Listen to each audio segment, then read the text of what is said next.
How you guys doing? This is Captain Spencer Clark with Breaking Bass Guide Service down here at Tilbury Rock Lake.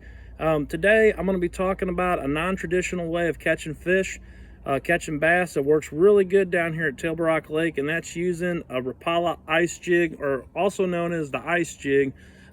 This bait originally designed for people that were going ice fishing, because as you can see, there's a center line tie here, and you fish these baits in a vertical manner. Now, you don't have to fish them vertically, but that seems to be like how they really excel.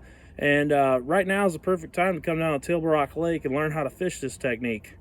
A couple things that I will tell you as far as fishing these lures go. You want to make sure that you've got the right rod for using these. This bait is notorious for fish coming off and losing fish on it just because it's got a couple of different small hooks here. And you really want to use a rod that you might use for throwing crankbaits when you're fishing this technique. You want a rod that's got a limber tip to it. One of my favorite rods for doing this technique is using a bladed jig rod from KastKing. This is the Speed Demon Pro. This is also the same rod that I'll throw my wiggle warts, my rock crawlers, my Arky 350 crankbaits on. It does a real good job because it's got a little bit of backbone, but it's got a lot of tip, and the tip is relatively limber. Gives the bait a good action when you snap this up off the bottom. And the other thing to consider is using a lighter reel, just because when you're snapping this Jig and Rap up off the bottom, it tends to be a little strenuous on your hands and wrists if you're doing this all day. So I really like the MG12 bait cast reel from KastKing. Total magnesium reel. The thing only weighs about 4.5 ounces.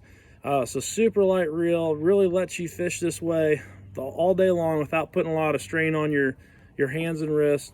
So that's the bait casting setup that I like to use with this. If you're fishing deeper than 30 foot, you're going to almost have to have a spinning rod reeled up. And that's because the advantage of using a spinning rod and reel for this technique is that in order to let that bait go down to that fish that's super deep, all you got to do is open up your bail and the line will just fly off the reel, which can be really important if those fish are deeper, say like in 50 to 70 foot, which is a good depth range where we catch a lot of fish actually down here. So that's one of the advantages. And then the other thing too, with a spinning rod, usually with like a medium light action rod, you also get a pretty good hookup. Like I said, the rod is so important to being successful with this because you will lose a number of fish no matter what you do while fishing this technique. So you want to try to put all the variables into your favor. As far as line size goes, I've done really good using 10, even 12 pound tests. You can use mono or fluorocarbon.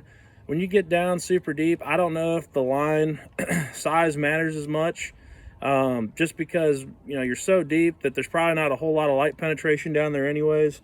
But this technique works really good this time of the year and pretty much all year long down at Tilbury Rock. This summer we caught a bunch of walleye snapping this Jig and Rap up off the bottom. It works all year long, but this time of the year it really starts to catch on fire. If you're looking to come down to Tilbury Rock Lake, would like to book a guide trip, maybe go out with me, learn this technique, now's the perfect time. Feel free to give me a call, 314-562-3332. See you on the water.